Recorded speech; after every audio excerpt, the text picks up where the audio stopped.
Salut, je suis Christelle ici de la chaîne Académie de la Nouvelle Conscience. Alors, une petite vidéo aujourd'hui pour parler de la fleur de l'unité, des équilibrages et de la Kundalini que ça active en soi, enfin en tout cas des mouvements spontanés et qui amènent à équilibrer les polarités, donc nettoyer le corps progressivement via l'utilisation des ondes de forme de la fleur de l'unité et les séquences, les mathématiques. Alors, je voulais faire une petite vidéo là-dessus. Je pense que je vais en faire plusieurs pour expliquer en fait tout ce process, qu'est-ce qui fait que cette géométrie, en tout cas ces ondes de forme géométrique, parce qu'il n'y en a pas qu'une, il y en a une multitude. J'ai dessiné pendant quasiment 3 ans de façon complètement frénétique. Euh, et ensuite, c'est devenu une technique de soin. Voilà, je ne savais pas, hein, il fallait juste que je dessine. Donc, pour celles et ceux qui ne me connaissent pas, donc je m'appelle Christelle Dissy, je suis née éveillée et illuminée depuis 2012, depuis l'activation de Grande Makundalini qui m'a permis de percevoir en fait cette géométrie dans mon corps.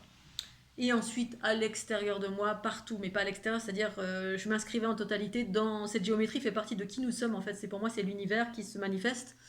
Cette géométrie, j'ai pu l'apercevoir suite à ces équilibrages, justement, ces mouvements spontanés que j'ai impulsés, enfin que j'ai vécu pendant ces 6 mois d'activation de Kundalini, donc d'abord de mouvements spontanés, ensuite, parce que pour moi tout ça c'est la Kundalini, hein, l'éveil d'un individu à la conscience universelle. Et donc, au final, vivre un processus voilà, de Kundalini de type O, que j'appelle moi de type O, ou trinitaire, c'est-à-dire avec des mouvements ascendants, descendants et l'unité qui permettent de faire l'unité des deux, mais pas que ces mouvements-là, parce qu'il y a également les mouvements horizontaux, on va dire droite, gauche et avant, arrière, mais ça c'est tout le travail que j'ai fait pendant toute ma vie. Je ne vais pas expliquer ici maintenant, mais je vais mettre en lien avec les mathématiques, qu'est-ce qui fait que ces ondes de forme ont une action très spécifique, que ces ondes de forme ne sont pas que des jolis dessins qu'on regarde comme des mandalas. Cette géométrie, en fait, est le fruit de mon expérience, d'une part, c'est-à-dire ce que j'ai commencé à percevoir en moi, et ça c'est important de préciser en moi et non pas à l'extérieur, parce que quand tes Kundalini s'activent, de type feu notamment, beaucoup d'individus voient de la géométrie, mais souvent on la voit à l'extérieur, on voit de la géométrie à l'extérieur et on ne sait pas bien ce que c'est. Alors qu'en fait, à l'extérieur, c'est justement tout le fruit des expériences du patriarcat. C'est-à-dire quand on est dans une prédominance de la matière, eh bien on observe les choses à l'extérieur, les projections. Donc ce qui se balade un peu dans l'astral, un peu partout, ou ce qu'on peut observer à l'extérieur, bien sûr. Alors il y a des choses extérieures qui sont très justes, qui sont dans la vérité et qui élèvent. Mais ce qui est important dans l'unité, c'est aussi observer à l'intérieur de soi, c'est-à-dire en étant cela. C'est comme si on voit la source à l'extérieur, ou la déesse, ou Dieu, puis on est là, on voit un culte à Dieu, la déesse, et on ne se reconnaît pas en tant que tel, en tant que la source. Et c'est ça toute la problématique de l'unité. C'est-à-dire que les individus n'arrivent pas à se reconnaître en qualité d'une part de la source, même étant la source. Parce que pour moi, la source, c'est toute chose, c'est tout. Tout ce qui existe, tout ce qui est manifesté, elle provient d'une source et elle est la source. Nous sommes la source de toute chose. Nous sommes une manifestation et nous sommes cela aussi. Donc le fait de le percevoir à l'intérieur de soi, en qualité de cela, ça fait, à mon sens bien sûr, ça fait toute la différence. Et ensuite, on peut naviguer entre l'intérieur et l'extérieur, c'est ça l'union, l'unité des polarités. C'est le haut, le bas, la droite, la gauche, devant, derrière, inspire, expire, intérieur, extérieur. Mais il s'agit de reconnaître cette intériorité et de vivre, de voir qu'on est séparé de rien, finalement, que je suis cette géométrie. Et donc, en ayant vécu ça à l'intérieur de moi, en ayant vu que cette géométrie faisait partie, était moi, j'avais un corps géométrique, puis qui s'expansait à l'infini, dans l'infiniment petit et l'infiniment grand. Et donc, il constituait tout. C'est-à-dire que dans ce maillage, tout s'inscrivait dedans. C'est-à-dire un arbre, un chien, un chat, un Scooby-Doo, un individu, tout était composé de cela. Et donc, ça c'est la première des choses, la première des consciences qui est hyper importante et que je partage à l'ensemble justement pour pouvoir vivre l'unité et se reconnaître en qualité de je suis pas, il n'y a pas de source séparée, je suis cela. Et la deuxième des choses, c'est les mathématiques. C'est-à-dire quand j'ai commencé à dessiner cela, je suis pas très bien coiffée, bon c'est pas grave, on s'en fout. Quand j'ai commencé à illustrer cela, je l'ai illustré tel que je l'ai vécu dans mon corps et ensuite dans ma conscience. C'est-à-dire j'ai d'abord équilibré mes polarités droite-gauche pendant ces 6 mois de mouvement spontané. Et dans cet équilibrage, il y a eu un processus, effectivement, un processus d'expansion de la conscience qui s'est caractérisée par une expansion de la géométrie en moi. C'est-à-dire quand les sphères se sont équilibrées, il y a eu tout un processus qui est à l'origine, qui est mathématique, parce que l'expansion de la conscience provient à l'origine de cette expansion de géométrie en nous. D'abord, cette remise dans le bon ordre de cette géométrie qui a été altérée depuis l'origine de l'humanité jusqu'à maintenant, hein, par nos propres expériences et par des consciences extérieures qui nous maintiennent un peu sous leur coupole, on va dire. Bien évidemment, il s'agit de rééquilibrer et ensuite, effectivement, cette géométrie, elle est créatrice de la vie. Donc d'abord, il faut rééquilibrer et ensuite, ça m'a permis de retrouver les bons codes, les codes originaux, par cet équilibrage. Et ces codes originaux, c'est effectivement dans quel sens ça s'expand. C'est-à-dire, il y a un sens précis de construction de cette géométrie. Et ce sens correspond à l'intelligence de la source harmonieuse, ce que j'appelle moi les matrix génitrix, qui sont des codes de lumière. Cette géométrie correspond à une génétique de lumière. Hein, les matrices génétiques, ça veut dire les mères qui créent la vie avec l'ADN de lumière. C'est-à-dire l'ADN de lumière, c'est la conscience, c'est l'information, mais l'information qui redirige la matière dans le sens harmonieux. C'est-à-dire notre matière, c'est tout ce qui est manifesté, qui redirige ces manifestations vers l'harmonie. Parce que vous voyez bien qu'ici-bas, c'est pas l'harmonie, c'est le chaos, parce que notre géométrie, à la base, cette génétique, elle a été bridée, la géométrie, la génétique de la matière, bref, par des différentes, on va dire, il y a différentes sources à cette altération. Et donc, je ne vais pas en parler là, mais je vais parler surtout de cette géométrie qui correspond à des mathématiques dans le sens de la construction, une construction précise. Et donc là, notamment, ça a été un équilibrage, ensuite un clonage. Bref, ça fonctionne par processus de clonage. Et quand j'ai illustré cela, j'ai vu effectivement qu'il y avait des codes. Hein, j'ai juste observé, quand j'ai commencé à vouloir illustrer cette géométrie, eh bien, j'ai tout simplement observé le processus qui s'est passé en moi. Et dans cette observation, effectivement, je me suis rendu compte que c'était des mathématiques. Et ça m'a donné la trouvaille de cette première séquence 1, 2, 4, 8, 7, 5. Alors 1, 2, 4, 8, 16, 32, 64, etc. Et donc, tout simplement en observant ce qui s'était passé en moi, voilà, par ce clonage, cette mathématique, cette expansion qui s'est produite en moi, hein, tchac, tchac, tchac, tchac, tchac. Bref, et ensuite clonage, d'une certaine façon, en correspondant à une certaine géométrie, c'était la géométrie en 2D, celle que j'ai pu percevoir voilà, en observant littéralement en moi avec ma conscience. Et donc effectivement, quand j'ai évoqué à un moment donné, j'en ai parlé à un de mes amis qui était féru de la géométrie, notamment de la géométrie dans le connu, dans les livres, hein, pas celle qu'on vit en soi, effectivement. C'était la plupart des gens qui sont férus de la géométrie le sont, non pas parce qu'ils ont vécu quelque chose dans leur corps, mais parce qu'ils sont fascinés par cette géométrie et qu'on a étudié des livres. Voilà, des livres de ceux qui parlent de la géométrie dite sacrée. En ce qui me concerne, j'évoque ma géométrie en termes de géométrie unifiée. J'utilise plus tellement ce terme parce que ça parle à personne. Évidemment, quand on vit des choses neuves, ça parle à personne. Donc là, mes dernières vidéos, j'ai mis 3 extraits pour l'occasion d'une émission. Eh bien, j'ai marqué géométrie sacrée parce que quand je marque géométrie unifiée, ça fait un bide comme quasiment beaucoup de choses que j'évoque. Ça fait un bide parce que je parle de choses soit qui remettent en question, soit qui dérangent. Ou voilà, qui ne sont pas connues, fleur de l'unité, unité, dedans il y a unité parce que c'est ce qu'évoque cette géométrie et c'est ce qu'elle fait en moi et en vous particulièrement lorsque vous la regardez ou lorsque vous la recevez sur le corps. Donc au-delà des jolis dessins, effectivement, dans la construction, d'une part, il y a mes propres fréquences parce que c'est en lien directement avec ce que j'ai vécu, donc un processus d'unité propre à qui je suis, bien évidemment, que j'explique très clairement. Voilà, ça demeure que mon expérience, mais pour autant c'est très clair. Ensuite, effectivement, j'ai découvert des séquences, plusieurs. Là, je parle juste de 1, 2, 4, 8, 7, 5, qui correspond à ce processus d'expansion. Voilà, du 1 et le 2 formant 3. Alors, je ne parle pas du 3 là maintenant, mais c'est en lien avec ce processus d'expansion, en lien avec cette unité retrouvée, hein, ce féminin et cette unité entre le féminin et le masculin, et cet androgyna primordial, parce qu'au début je parlais beaucoup de la déesse androgyne, parce que c'est en lien avec l'androgyna primordial, certainement qu'il y avait des consciences originelles, je pense que c'est en lien avec les consciences matriarcales originelles ici-bas sur la planète Terre. Matriarcale, je le répète pour toutes celles et ceux qui ne me connaissent pas, pour moi, à partir de ma conscience, ça veut dire un homme ou une femme ou n'importe quel individu, être qui vit à partir de la conscience universelle en soi harmonieuse, qui est une conscience à une prédominance féminine, qui évoque l'harmonie. Et donc là, ça ne veut pas dire matriarcat, ça ne veut pas dire comme ici-bas, parce qu'ici-bas, tous les mots ont une source, ont toujours une finalité de combat, tout le temps. Voilà, il y a toujours un antagoniste en face, hein, c'est pas ça, donc c'est contre ça. Si c'était pas là, c'est contre ça. Bref, il y a toujours cette notion-là. Alors que là, non, ça prend c'est une nouvelle dimension, une nouvelle expression, en tout cas la mienne, qui évoque voilà, le matriarcat pour moi, l'androgyna pour moi, c'est l'unité de ces polarités.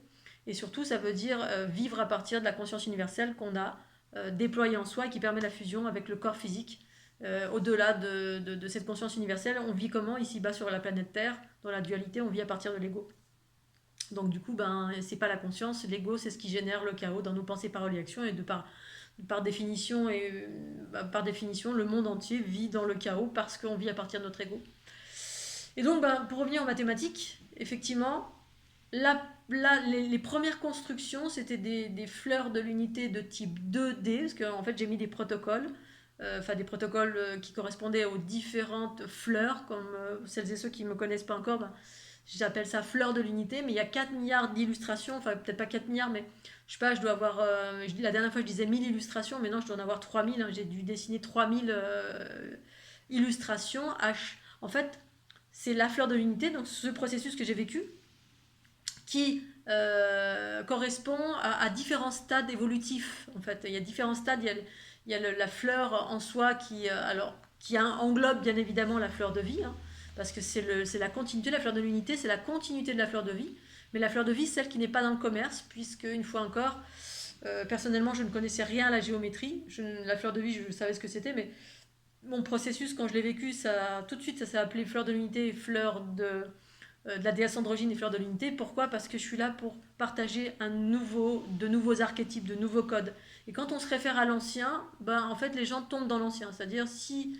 Alors, non pas que j'avais pas d'infos au début de Fleur de Vie du tout, hein. Les infos, elles sont arrivées peut-être 3 ans plus tard et encore, quand voilà, où ma conscience m'a dit, ah bah là maintenant, il faut parler de la Fleur de Vie.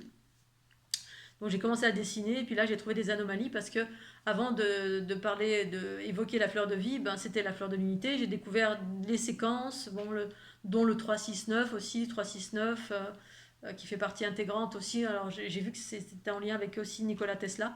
Donc pour ce qui est de la séquence 1, 2, 4, 8, 7, 5, alors moi je connaissais rien, c'est un ami à moi qui m'a dit, oh tiens, je lui ai montré ma géométrie, il m'a dit, ah tiens, t'as trouvé la séquence de Nikola Tesla. Alors moi je suis, ah bah c'est bien, mais en gros c'est pas... Voilà, je ne vais pas faire référence à Nikola Tesla, mais c'est à Crystal Lissi. Parce que c'est mon expérience avant tout. Alors si un autre protagoniste a trouvé ça, bah, tant mieux. Mais j'ai jamais voulu me référer à, parce que c'est en se référant à des choses qui sont existantes qu'on se fourvoie. Et moi j'ai toujours eu force de constater, enfin force de rester aligné avec ce que je vivais à l'intérieur. Parce qu'en fait, beaucoup de personnes qui vivent des choses vont les reporter à l'extérieur. Là, il y a des vérités à l'extérieur, mais c'est comme les scientifiques, hein, qui font des expériences. Eh bien, ils font pas des expériences à partir de la conscience, ils font des expériences à partir de ce que les autres ont expérimenté, ont décrit, ont des théories ou ceci ou cela. On a écrit une chose, ça ne marche pas, donc on prend la suite et puis on découvre autre chose. Mais ce ne sont que des théories, c'est de l'intellect en fait. On vit pas un truc à l'intérieur de soi. Et donc du coup, ben, on va faire échafauder des choses qui se basent sur rien, sur juste des théories. Et puis on reprend les travaux de Pierre, Paul ou Jacques ou Tartampion, et puis tout d'un coup, hop, de façon aléatoire, on trouve un truc.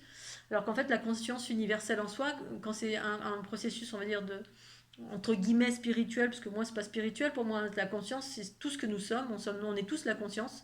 Mais effectivement, ça a été issu de pratiques, et puis de pratiques, on pourrait dire, de pratiques et d'éveil, et bien plus encore. Et finalement, ben, soudain, hop, progressivement ou soudainement, il y a la science infuse et ça s'appelle la conscience universelle en soi qui fait on a une connaissance universelle. Bon, là, en l'occurrence, je fais juste référence à ce que j'ai pu vivre dans mon corps et observer ce que je vivais. Et ensuite, effectivement, il y avait une conscience qui se déployait et je dessinais au fur et à mesure. Mais c'est uniquement issu de ce que j'ai vécu dans mon corps, voilà, ni plus ni moins. Et donc, pour ce qui est de 1, 2, 4, 8, 7, 5, effectivement, il est dit, alors là, je regarde très rapidement, j'en sais pas plus, que je ne me suis pas intéressée, que c'était des codes sources de l'univers. Code source de l'univers. Alors, Nikola Tesla, code source de l'univers. Après, avec ça, qu'est-ce qu'il en a fait? Aucune idée. J'ai pas fait de recherche, que ça m'intéresse pas. Je suis restée vraiment, moi, dans ma ligne fréquence cristal d'ici, voilà, pour vraiment ne pas me fourvoyer et transmettre au plus proche des fréquences que j'ai vécues en 2012. Jusqu'alors, est-ce que je transmets à travers cette fleur de l'unité qui, effectivement, tout de suite active les mouvements spontanés, tout de suite vient équilibrer, tout de suite, ça fait des choses complètement folles, uniquement en regardant ou en projetant sur le corps, en recevant sur le corps. Que vous soyez sensible ou pas. En tout cas, effectivement, il y a des sensibilités différentes. Il y a des gens beaucoup plus sensibles. Encore récemment, voilà, j'ai fait une émission. Il y a des gens, hop, hop, tout de suite, ça s'est mis à bouger. Il y en a qui sentent dans leur corps ce sur quoi ça vient travailler énergétiquement, sur le foie, sur les reins, ça active, ça accélère, ça. Bref, ça fait plein de choses qui sont bien évidemment bénéfiques, qui vont du bien-être à la guérison, différents types de guérison, mais qui vont au final vers un processus d'unité. Et pour moi, l'unité est en lien direct avec la Kundalini, mais la Kundalini trinitaire, unitaire, on va dire. Voilà, pas la Kundalini que de type feu, mais la Kundalini où il y a vraiment toutes les polarités sont équilibrées pour arriver vers ce centre, donc en lien avec le 3-6-9. Ce centre, ça c'est une autre séquence. Alors je ne sais pas ce qui est dit sur le 369 avec Nikola Tesla. Clé 369 de Nikola Tesla, moi j'ai fait des vidéos à ce sujet. La première des vidéos, c'est que j'ai effectivement fait des vidéos où où j'ai mis des schémas où j'explique comment j'ai trouvé les codes mathématiques, etc. Donc ça, c'était la première des choses. J'ai offert ça au monde, même si le monde n'est pas prêt, même si mes fleurs de l'unité ne sont pas vues. Vous tapez fleurs de l'unité, je crois qu'on trouve rien sur YouTube. Bref, il y a un veto total sur ce que je vis et ce que je partage. J'ai plus de 1000 vidéos, au même titre que lorsque je vais frapper aux portes des passerelles ou des chaînes TV. C'est pareil, ça répond pas. J'ai encore essayé là, il y a récemment. Je sais pas, j'ai contacté à peu près une dizaine de plateformes. C'est comme ça. Sauf les les Sister Lumi 1, merci, les Sister Lumi TV. Mais tout le reste, c'est fermé. Et je sais pourquoi c'est fermé, parce que la plupart des gens sont branchés sur de l'astral. Et bah, dans l'astral, quand on a un guide, donc on n'est pas dans la conscience universelle, bah, le guide, forcément, la conscience qui n'est pas la conscience, mais qui est un guide, va dire bah, non. Non, non, non, je le sens pas, Cristal, ici. Alors qu'en fait, le processus est très, très actif, fonctionne, il est fonctionnel. Et c'est effectivement en lien avec des codes. Donc personne ne pourra refaire cela parce que c'est un processus personnel, le mien, à partir duquel j'ai observé pour pouvoir construire d'une certaine façon, au même titre que dans les dernières fréquences. Alors je déterminerai les codes et les séquences dans différentes vidéos. Donc là, c'est 1, 2, 4, 8, 7, 5 qui correspond effectivement à l'aspect, alors aux ondes de forme de la fleur de l'unité qui sont 2D, donc qui sont linéaires, qui sont en lien avec le masculin. En tout cas, l'ancrage, les aspects de l'ancrage pour toutes les personnes qui ont besoin d'un peu plus de masculin en eux, où il y a beaucoup plus de linéaire, aussi beaucoup plus carré. Et donc, effectivement, bah, je ferai d'autres vidéos pour évoquer les dernières moutures. Les dernières moutures, ce sont des ondes de forme que j'ai mis en mouvement parce que ce que j'ai pu dessiner, en tout cas sur du plane, et bien ensuite je l'ai mis en mouvement parce que effectivement la seule façon de représenter ce que je perçois littéralement, qui est en 2D, ben, il faudrait une imprimante 2D ou un hologramme qui fait vraiment, enfin pas du 2D, qui ferait du 3D en fait pour que je puisse montrer les mouvements et puis avoir la bonne rythmique, parce qu'effectivement il y a aussi une rythmique particulière dans toutes les vidéos que je propose. Il y a effectivement la construction de la géométrie qui est importante en fonction de ce que j'ai pu observer en moi, qui respecte des codes précis de construction qui remettent dans le bon ordre, hein, les codes sources harmonieux. Ensuite, il y a des rythmiques dans le mouvement. Dans le mouvement, j'ai aussi mis ces séquences en fonction de certaines vidéos. Toutes sont différentes. En fait, 84 vidéos que je propose, 84 et 56 qui sont toutes différentes. Les couleurs sont également différentes ou un impact. La construction de la forme en elle-même, il y a celles qui sont basiques et qui sont à différents stades évolutifs. Les fleurs. Excusez-moi, j'ai toujours un chat dans la gorge. On va y arriver. Donc là, il y a le stade fleur de vie, voilà, celle qui ne contient pas d'anomalie. Ensuite, il y a le stade fleur de l'unité, stade 1, stade 2, stade 3, stade 4. Ensuite, il y a les grilles vibratoires de la fleur de vie et ensuite l'évolution grille vibratoire de la fleur de l'unité, donc c'est des expansions. Ensuite, il y a des fleurs de l'unité qui reprennent les spirales, des fleurs de l'unité qui reprennent la notion ondulatoire, donc c'est féminin, masculin, hein, cosmique, spirale. Masculin, c'est l'aspect ondulatoire, hein, c'est toutes les énergies qui viennent du bas. Chez moi, elles montent comme ça. elles viennent connecter aux énergies du haut qui redescendent comme ça. Puis après, dans l'horizontalité, c'est la même chose. C'est tout spiralé pour moi, hein, spirale. Bref, j'ai mis aussi en mouvement cela et d'une certaine façon dans les galactiques qui sont en mouvement. Donc, ils sont en lien effectivement avec l'ADN, les ADN, les branches, ADN branches qui sont à récupérer, qui en fait font partie intégrante de la structure géométrique. C'est juste que cette structure géométrique, on ne l'aperçoit pas avec nos yeux. Mais si on l'apercevait, ben, on verrait en fait que c'est ni plus ni moins que des sphères. À l'intérieur, vous avez des spirales et de l'ondulatoire en fait qui tournent, qui tournent, et puis ça, qui existe dans l'infiniment petit et l'infiniment grand. Donc du coup, c'est tellement un enchevêtrement de filaments qu'en fait on voit rien. On voit rien. On appelle ça la lumière. Oh, la lumière. Pour moi, la lumière, et ce qu'on perçoit là, c'est géométrie et c'est surtout de l'information, c'est-à-dire la connaissance. Quand on a la connaissance, ben, on sait exactement comment fonctionne chaque chose. Donc, je voulais revenir aussi avec l'aspect ondulatoire, donc qui monte et puis spirale et qui descend, hein, ce qu'on doit normalement avoir dans la Kundalini. Enfin, normalement, je ne veux pas dire normalement parce qu'il n'y a pas de normes à ce sujet. Pour autant, pour être dans l'équilibre et l'unité, pour ma part, c'est ces deux énergies qui se rencontrent et qui s'unifient. Voilà. S'il n'y a que les énergies du bas, avec les serpents comme ça, qui restent là, etc., bah là, on est dans l'aspect organique et on est dans les pratiques plutôt qui ont été, qui existent ici-bas et qui restent sur l'aspect organique. Voilà. On ne va pas toucher la conscience, on reste dans l'astral et ça donne que des projections au niveau extérieur, les sorties astrales, la glande pinéale, etc., qui projettent à l'extérieur, on reste dans l'astral et du coup, on est toujours séparés, on n'est toujours pas dans l'unité. Et c'est là que viennent plein d'entités qui viennent nous parler, Thoth, Jésus, Marie-Madeleine, etc. Puis là, on se dit, oh youpi, je suis éveillé, mais en fait, vous êtes éveillé, mais à l'astral. Alors, c'est ce que c'est, ça a ça a un certain impact, hein, parce que du coup, on est très magnétique, parce qu'on reste dans la zone astrale, du coup, on peut interagir beaucoup sur la matière, mais quand on est que éveillé par les parties basses, le corps, l'énergie Kundalini de type feu, eh bien, sachez que pour ma part, en tout cas, que quand c'est que les parties basses, c'est toujours, donc pour moi, les parties basses, la partie ascendant comme ça, quand c'est que cet espace-là qui est éveillé, eh bien, on est en lien avec la matière, la terre, la matière, la matérialité, la densité, le masculin, le magnétique. Et du coup, ces aspects qui sont essentiellement, qui nourrissent essentiellement le corps, l'aspect organique et astral, eh bien, sont indéniablement en lien avec le pouvoir. Parce que la matière, c'est en lien avec le pouvoir. Le masculin, c'est en lien avec le pouvoir. On est en quête de pouvoir. Même si on veut guérir ceci, cela, derrière les notions qui poussent à cela, c'est du pouvoir, même si c'est infinitésimal. Bref, c'est pour ça qu'il est important d'ouvrir les parties hautes qui sont dans les notions du féminin et qui sont en lien avec l'amour et l'aspect désintéressé. C'est-à-dire, pas désintéressé, mais en même temps, oui, c'est un peu ça. C'est juste pour l'amour, pour l'entraide, donc il vient équilibrer avec les parties basses. Et voilà, ce que je voulais dire, c'est que les parties basses, moi, comme ma Kundalini s'active, les parties basses, ça vient vitaliser mon corps, qui vient connecter, vitaliser d'une part, m'apporter du bien-être et de la vitalité, et d'autre part, ça vient, quand ça monte, ça sort par le coronal, et ça vient connecter aux parties hautes, le féminin, ça vient chercher le féminin, ça vient connecter le féminin, et le féminin répond, et c'est ce qui fait qu'une fois que ça s'est connecté en haut, donc ça peut être là-haut, là-haut, et quand je dis là-haut, c'est pas un espace hors de mon être, ça fait partie de ma structure géométrique. C'est ça la différence, c'est soit on considère qu'il y a un truc extérieur à nous, soit on a conscience qu'on est tout. C'est-à-dire, dans ma géométrie, ma géométrie elle existe dans l'infiniment petit et l'infiniment grand. Donc l'infiniment petit, ce sont mes cellules, dans lesquelles il y a des trous noirs. Ça, je ne vais pas en parler tout de suite maintenant, mais voilà, ça fait partie des choses que j'ai découvertes et que je transmets pour les processus de transformation. Et puis, il y a l'infiniment grand, c'est-à-dire j'existe là, là, là, là, là, là, là, là, là, et voilà. Et du coup, ces sphères qui s'entrecroisent, effectivement, constituent dans ces entrecroisements des champs de force qu'on appelle les chakras.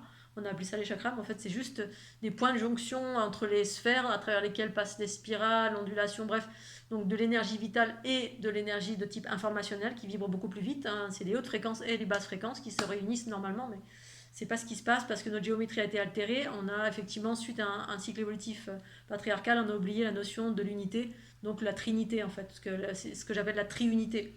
C'est-à-dire quand on équilibre les polarités, ça permet de s'équilibrer, boum, et de fusionner. Et ce qui permet la fusion, c'est cette sphère qui est au centre à chaque fois, qui contient les trous noirs. Et en fait, quand il y a des déséquilibres, ça ralentit et puis ça fusionne pas. En fait, c'est ça, en fait, la séparation, on est séparés, occulté, on ignore comment tout ceci fonctionne. Bref, pour revenir à ma Kundalini, les parties basses, elles viennent vitaliser et aller chercher le féminin, et le féminin répond, descend pour offrir de l'information à l'énergie vitale. Elle vient en fait orienter l'énergie vitale différemment. Cette énergie vitale, c'est celle qui permet la construction, la vitalité d'abord, hein, parce que la vitalité, c'est comme, voilà, on est fait avec 100 accus de vitalité, et puis avec ces 100 accus, on doit vivre ici-bas, mais on doit être aussi orienté par un esprit. Et soit l'esprit, c'est l'ego, la somme de toutes nos fausses croyances, nos bobos divers et variés, les influences diverses et variées, tout ce qui vient d'extérieur de nous, qui n'est pas à nous en fait, hein. Mais aussi ce qui est à nous, c'est-à-dire nos bobos qu'on a contractés dans cette vie et desquels on doit se pacifier, on doit se réconcilier, on doit se chouchouter. Bref, on doit pacifier tout ce qui n'est pas l'amour en fait en nous, hein, l'amour universel. Et donc, ben, cet aspect informationnel vient fusionner et réorienter la matière d'une façon différente, c'est-à-dire vers l'harmonie par ces différents processus d'unification qui se produisent en soi et que propose la fleur de l'unité, que j'ai expliqué ici en version très rapide. Voilà, avec la version 1, 2, 4, 8, 7, 5 et 3, 6, 9. Je vous invite en fait à aller sur mon site où vraiment vous êtes féru de géométrie et que vous voulez saisir pleinement pourquoi cette géométrie elle a un impact, parce qu'elle est composée de mathématiques qui correspondent effectivement à des séquences de l'univers. Pour moi, l'univers, c'est juste, c'est pas l'univers, c'est la source, c'est cette géométrie qui est conscience pure, matrix génétrix, du 3, du 1 et le 2 formant 3, cette trinité retrouvée, et qui ensuite se déploie d'une certaine façon, tchac, tchac, tchac, tchac, par un processus de clonage, non pas de scission, comme j'ai pu le dire dans certaines vidéos, parce que voilà, j'ai pas utilisé le bon mot. La scission, c'est justement les programmes qui ont été inculqués à partir d'une autre source, la source patriarcale, que j'ai évoquée dans les dernières vidéos sur les implants reptiliens. Et pourtant, c'est ce que c'est, ça a eu son rôle à jouer. Et j'ai fait un lapsus révélateur, j'ai dit geôle, c'est un peu ça. Ça nous a mis dans une geôle. On avait un geôlier aussi, à double tour. Et là, on passe d'aller vers la liberté. Et cette liberté, ben, c'est pour celles et ceux qui sont prêts uniquement, parce qu'effectivement, tout le monde n'est pas prêt à sortir de la geôle, même si elle est dorée, parce qu'il y a des expériences à faire, hein. Alors, d'un point de vue de la source, c'est pas une geôle, c'est plutôt une cour d'école, voilà. Et le terme geôle, c'est plutôt la vision de notre dualité à partir d'ici-bas, parce qu'effectivement, c'est le cas. Ici-bas, c'est la geôle, et quand on prend du recul à partir de la source, on dit oh, bah, c'est des petits-enfants, ils expérimentent, voilà. Ils se font mal, mais ils expérimentent, c'est pas grave. Voilà. 1, 2, 4, 8, 7, 5. Je vais faire une autre petite vidéo pour parler des autres séquences que j'ai trouvées dans cette géométrie qui vient activer et unifier vos polarités à force de les utiliser. Mais ça passe par effectivement d'abord des mouvements spontanés. Alors pour celles et ceux qui ne ressentent pas les mouvements spontanés dans les médias, ils peuvent sentir dans leur corps ce que ça fait, ou du bien-être, ou de l'accélération, ou ça travaille sur tel ou tel organe. Bref, ça vient travailler là où vous en avez besoin tout simplement par cette géométrie contenant des mathématiques très très précis, qui sont en lien avec effectivement les codes de l'univers. Mais l'univers, c'est matrix génétrix, c'est pas l'univers, parce que l'univers c'est vaste, comme ça on peut dire c'est quoi l'univers. Comme les gens qui disent oh l'univers a mis face à moi, en fait c'est pas l'univers, c'est la conscience. Enfin moi c'est mes termes à moi plutôt. Alors l'univers oui pour vous peut-être, mais pour moi c'est la conscience universelle, et au-delà de la conscience, des consciences matrix génétrix, source créatrice de la vie harmonieuse que nous sommes tous et toutes, sauf qu'effectivement tout le monde ne révèle pas ça en soi. On est tous cela, cette géométrie, cet amour, cette origine harmonieuse. Sauf qu'effectivement, c'est quelque chose qui se révèle à force de nos efforts à nous unifier, et puis de comprendre comment ça fonctionne, et puis d'avoir les bonnes pratiques ou de rencontrer les bonnes personnes. Aujourd'hui, voilà, j'évoque la fleur de l'unité parce qu'effectivement, c'est un catalyseur qui permet de vous amener vers vous-même, vers cette unité, si tant est qu'on comprenne. Mais l'idée, c'est qu'effectivement, ça communique avec votre géométrie, et puis par là, ça fait émerger la conscience universelle progressivement, et puis ça fait du bien au niveau du corps, puisque ça interagit sur les deux polarités. Au niveau du corps, c'est l'énergie vitale, et puis sur l'émergence de la conscience, c'est les consciences et l'énergie cosmique, puisque c'est ce que ça propose en termes d'unité des polarités, de par la construction, de par les formes, de par les couleurs, de par tout ce que vous recevez sur le corps. Toutes les illustrations que vous recevez évoquent cela, mais dans les différents espaces de ce qu'est la création créatrice, surtout créatrice au pluriel. Allez, je vous fais des gros bisous Scooby-Doo, et puis surtout n'hésitez pas si vous avez des questions ou des commentaires. Et puis à tout bientôt. Tchuss.